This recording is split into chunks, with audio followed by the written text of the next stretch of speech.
Saudações a todos! Então, retomando nosso curso de História do Pensamento Jurídico, a aula de hoje vai ser assim, mais uma introdução quanto à política Aristóteles. Veja que nosso curso não é um curso de História do Pensamento Político, mas sim do pensamento jurídico. Então eu vou tentar destacar alguns elementos que são importantes para poder pensarmos o problema da justiça em Aristóteles. Então eu vou invocar algumas questões.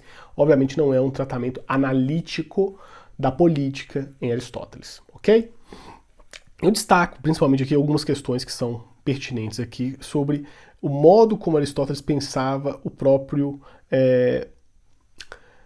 relação do homem com a política. A definição que é das mais referenciadas e sempre repetida e que vai gerar um certo topos, ou seja, um certo lugar comum da tradição ocidental, é que o homem é um animal político, um zoon politikon. O homem é por natureza um animal político. Citação da Política de Aristóteles. Vejam que isso vai redundar em várias releituras ao longo da história, por exemplo, que o homem é um animal moral, que o homem é um animal simbólico, que o homem é um animal que dota de significado as coisas. Aí vem o Homo faber, por exemplo, já no século XX. E tantas outras figuras quanto essa antropologia. Então, há uma certa antropologia, nesse sentido mais filosófico aqui, que vamos dizer, o que constitui a vida humana na sua gregariedade é o experimento da política. É aquilo que também está na política de Aristóteles, que apenas deuses e bestas podem viver sozinhos. Tanto que isso depois é uma frase que vai ecoar na tradição filosófica. Eu sempre me lembro nesses momentos da própria resposta que Nietzsche dá a isso. Ele repete, né, que essa menção só deuses ou bestas conseguirem viver sozinhos, ele diz, então, portanto, o filósofo é capaz de viver só. Um pouco, vamos dizer, excessiva essa imagem de Nietzsche quanto ao filósofo, mas é interessante porque existirão várias releituras dessa figura que Aristóteles inaugura na tradição ocidental, de tentar definir o homem a partir de um critério. Essa gregariedade, ou seja, essa capacidade de sociabilidade do homem, e em especial através da política, é o traço característico do homem. Vejam que essa é uma discussão bem interessante para a antropologia filosófica. Será que realmente a política é o traço? Alguns poderiam responder, e dentro da própria tradição aristotélica, que o homem é um animal ético. Talvez se fosse pegar um sentido mais amplo da ética. Mas Aristóteles vai fazer essa definição, que ela é extremamente importante para a tradição ocidental. Pode dizer paradigmática, ela se torna um modelo para a tradição ocidental. E é interessante sobre essa questão do homem contra o animal político, é muito peculiar o modo como Aristóteles vê também a política. E de qual animal político ele está falando? Ele está falando aqui do cidadão.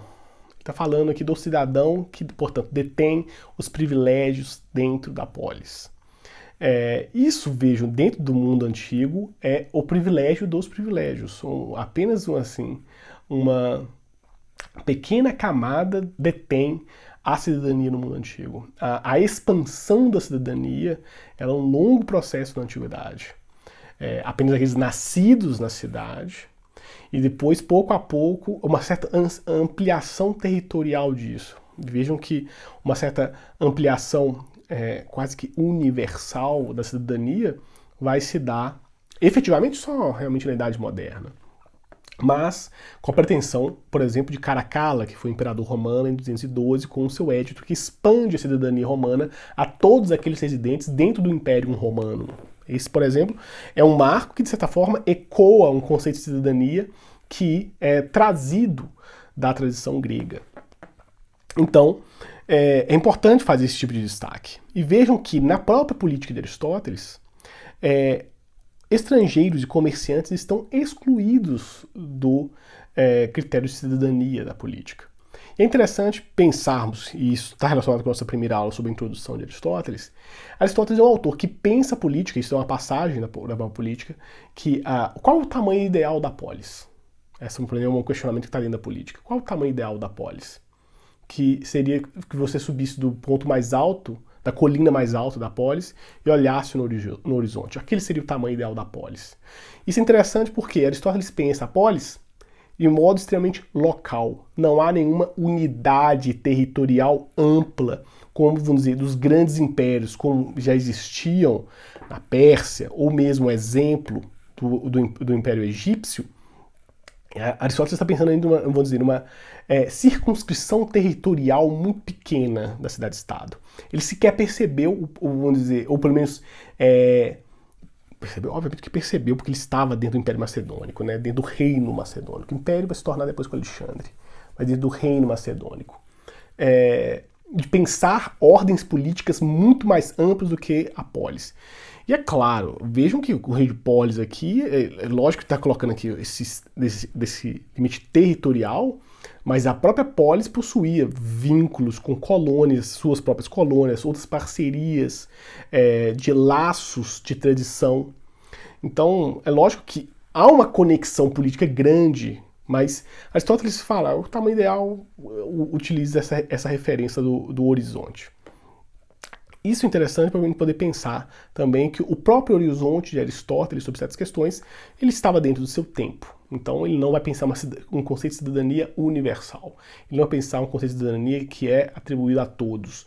Porque, por exemplo, aquela tese da sofística naturalista, que todos são iguais perante a natureza, ou pela natureza, não é uma tese que Aristóteles vai assumir. Ele, de certa forma, ele está muito mais próximo de uma tese heraclitiana, que é uma desigualdade por natureza entre os homens. E aí eu faço questão de trazer uma citação da política contra a escravidão em Aristóteles. É lógico que ler a tradição da escravidão antiga é bem diferente dos modos posteriores. Mesmo que os gregos e os romanos tenham sistematicamente utilizado a escravidão, não é também um privilégio deles. Outros povos o fizeram antes, e de formas talvez até mais cruéis.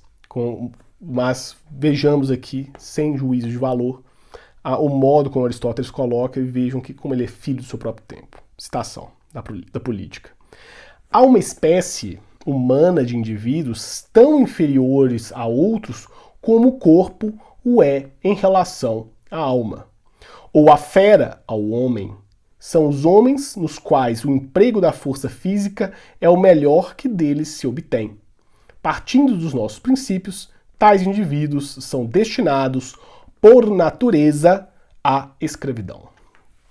Então vejam que Aristóteles não está assim indo radicalmente além do que era o convencional dentro da tradição grega. Nesse ponto, a sofística naturalista é muito mais radical ao pensar uma igualdade perante a physis e atribuindo exatamente a nomos o problema da desigualdade. Aqui nós temos o contrário. A desigualdade é por natureza em Aristóteles. Isso vai se repetir em relação a outras questões. O que é um caso muito interessante, né? Porque existia sempre o risco da escravidão no mundo antigo, seja por dívida ou por conquista política. Se a história tivesse se invertido e a Liga grega tivesse vencido o Império Macedônio, talvez Aristóteles teria se tornado escravo. Mas são as hipóteses da história. É importante, então, a gente ter esse tipo de compreensão em relação ao modo que Aristóteles estava presente no seu tempo. Ou, vamos dizer, também delimitado pelo seu tempo. Isso não quer dizer, ele não desfavorece as discussões de Aristóteles sobre a política. O que ele lega em relação aos regimes políticos é talvez uma das mais ricas estruturações sobre os regimes políticos. Ele coloca tudo que ele coloca é novo, pelo contrário, ele está sedimentando a tradição grega antiga. E esse é um ponto que é importante. Aristóteles foi um consolidador da tradição grega, vamos colocar assim. Muito do que nós entendemos, eu já falei, em relação à retórica, deve à estruturação que Aristóteles deu, à forma que Aristóteles deu, assim como da própria política, porque isso vai ser o quê? O cânone ocidental da política. nós vamos voltar a Aristóteles o tempo todo. Nós falamos em democracia, oligarquia, aristocracia, muito pela, vamos dizer, recepção dessas categorias que foram tão bem organizadas por Aristóteles. Então, tem uma questão que é importante em Aristóteles aqui, que é pensar os fins. O pensamento aristotélico como um todo, ele sempre pensa uma teleologia, há uma finalidade das coisas. Não é só apenas uma busca da causa, e essa é essencial para Aristóteles, a física de Aristóteles é uma preocupação com a causa das coisas, mas a sua política e a sua ética, ela tem uma teleologia, ela tem uma finalidade. Então, os fins dentro da política aqui seria a sobrevivência do regime, e vejo esse é um aspecto um pouco bastante prático por parte de Aristóteles. Ele percebe que a mutabilidade dos regimes gera uma instabilidade, uma quebra da ordem, uma quebra do equilíbrio das sociedades, e ainda a promoção do bem comum. Então são dois fins: a sobrevivência do regime e a busca pelo bem comum. Então isso é um aspecto muito importante. E nessa leitura, uma questão que assim, ela é imprescindível para compreender Aristóteles é a relação do critério e os eixos numérico e o da justiça. Quantos exercem o poder e para quem exercem o poder? Essas são duas perguntas que estão dentro da obra de Aristóteles na parte da política. Quantos exercem o poder e para quantos eles exercem o poder? Isso faz toda a diferença, porque é isso que vai determinar se os regimes políticos são virtuosos ou viciados. E essa é uma dinâmica que ela estava implícita nas lições platônicas, mas Aristóteles dá um corpo a essa divisão dos regimes, principalmente numa certa ordem cíclica de derivação desses regimes. Então, quando vai se pensar a monarquia, ou se vai se pensar a tirania, você tem que pensar exatamente esses dois critérios, o critério de quantos exercem o poder, por exemplo, e para quantos eles exercem a justiça. Então, vamos pensar isso a partir dos regimes. São 6 regimes clássicos que Aristóteles vai colocar. Vejam que em Platão são 5. A democracia, ela fica exatamente com uma forma viciada, ou um certo limbo no final das contas, em Platão. Em Aristóteles, a democracia também é vista de forma pejorativa, vamos colocar assim. Não é a conotação moderna, obviamente. A democracia ela é vista como um bem. Na antiguidade, ela é sempre vista com um certo ceticismo. Então, vejamos os regimes virtuosos e depois os viciosos, para a gente ter uma certa noção. Então, o regime virtuoso, a monarquia. Quantos exercem o poder? 1. Para quantos eles exercem esse poder e essa justiça? Para todos. Então, a monarquia ela é uma forma virtuosa porque aquele que exerce o poder, monokratos, pensem nisso. Aqui no caso é monarquia, né? Poderia ser, aqui a arquia enquanto poder. Então, o poder de para todos. A aristocracia é o poder dos melhores para todos. E a politeia, que é o governo de muitos para todos. Então, esse é a leitura dos critérios que a gente pode fazer na política de Aristóteles. Nos regimes viciosos, então, a tirania, o governo de muitas vezes para ou alguns, porque pode ser um interesse particular, ou quando aquele que toma para si o Estado, ou para sua família, para um clã, etc. A justiça não é realizada para todos, muito pelo contrário, ela é bastante delimitada. Na oligarquia, o poder exercido de alguns para alguns. E na democracia, o poder é exercido de todos para todos. Então isso pareceria uma forma virtuosa? Não. Ela seria uma forma desorganizada. A democracia é vista em Aristóteles enquanto a forma desorganizada do governo de muitos. Veja, porque não é o governo de muitos, não é o governo de todos. O demos aqui ele não tem um critério, obviamente, universal. Primeiro porque quem era o cidadão, nós já vimos, vamos dizer, um conceito bastante delimitado. O estudo da cidadania nas cidades-estados gregas ou no próprio Império Romano e na República Romana faz uma grande diferença. Talvez o grande ponto que tem que ser destacado aqui em relação a Aristóteles é quanto à Politeia. É o mesmo termo aqui da tradição platônica, e alguns vão fazer semelhança, uma certa tradução dessa Politeia enquanto governo constitucional, ou a res publica ciceroniana. Porque o modo como o próprio Cícero, quando vai escrever a sua obra, Res República, faz referência a Aristóteles. Porque a Politeia aristotélica, ela é o governo de muitos para muitos, de forma virtuosa.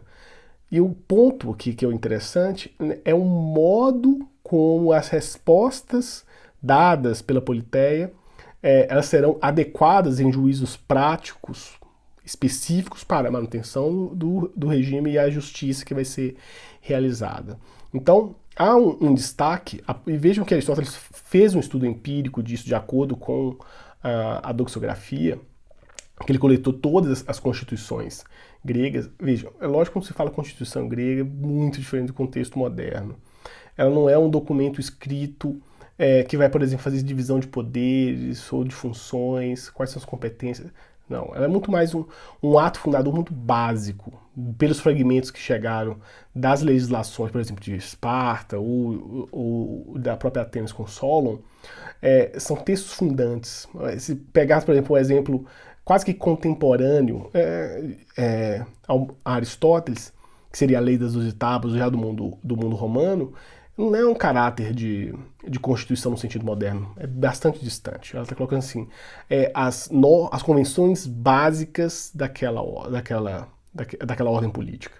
Então ela coloca questões de como vai se organizar, basicamente, mas sem um trato analítico, vamos colocar assim.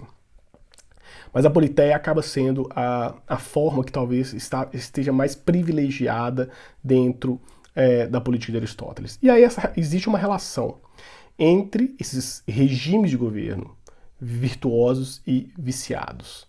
Então, a monarquia, quando ela se corrompe, veja, há uma certa dinâmica da política, e vejam que Aristóteles é um pensador do movimento. A kinese, esse movimento, é algo que, vamos dizer, está presente na física aristotélica, mas também está na retórica aristotélica e na política aristotélica. Então o movimento é uma das bases. Não, Aristóteles pensa na manutenção, mas ele sabe que o regime ele vai se alterar. E quando ele se altera viciosamente, essa monarquia pode se converter em uma tirania. Muitas vezes essa tirania vai ser tirada do poder por uma aristocracia. Os melhores vão tomar esse poder tirano. Mas essa aristocracia pode ou irá se corromper em uma oligarquia. Os melhores vão passar a se interessar também pela proteção dos seus interesses grupais e vão se tornar uma oligarquia. Essa oligarquia pode se viciar, essa oligarquia, que é a forma viciada da oligarquia, pode ser tomada por uma politeia, um governo de muitos, com critério de justiça para muitos. Mas essa própria politeia pode se corromper e se tornar uma democracia, no sentido aristotélico. E, obviamente, quando há o caos da democracia, pode ser instaurada uma nova monarquia, a centralização do governo do império de um. E, mais uma vez, nós voltamos a essas formas cíclicas. Então, nesse ponto, Aristóteles está ecoando uma certa tradição de visão cíclica da história e do próprio movimento que está no pensamento grego. Mas isso é muito interessante, lógico, eu estou colocando de forma muito linear aqui, isso não quer dizer que uma aristocracia não possa retornar a uma monarquia, isso pode acontecer muitas vezes. Só colocar a forma mais simples de pensar essa decadência dos regimes para poder compreender essas 6 formas. Lógico que isso aqui é vamos dizer, um modelo mais didático. Aristóteles vai trabalhar cada uma delas. Aristóteles não é um autor que fica a fazer juízo de valor o tempo todo. Ele tem uma preocupação em fazer descrições da forma mais clara. Mas há um certo, pela recepção, há um certo privilégio da politeia. não que seja escolhida explicitamente, mas pelas descrições aparece aos leitores que a politeia seria a forma mais adequada. Isso obviamente vai ter algumas divergências. Alguns vão ler que a aristocracia acaba sendo a forma privilegiada dentro do mundo grego como um todo, e em Aristóteles isso também acaba transparecendo pelo modo que os legisladores, ou seja, o político, vai se apresentar. Ok? Então veja, essa ideia é só de apresentar-se muito brevemente como é a questão da política no pensamento de Aristóteles e como isso aqui estará relacionado com o próprio direito. O direito ele é visto lado a lado com a experiência política, ok? Então, até breve.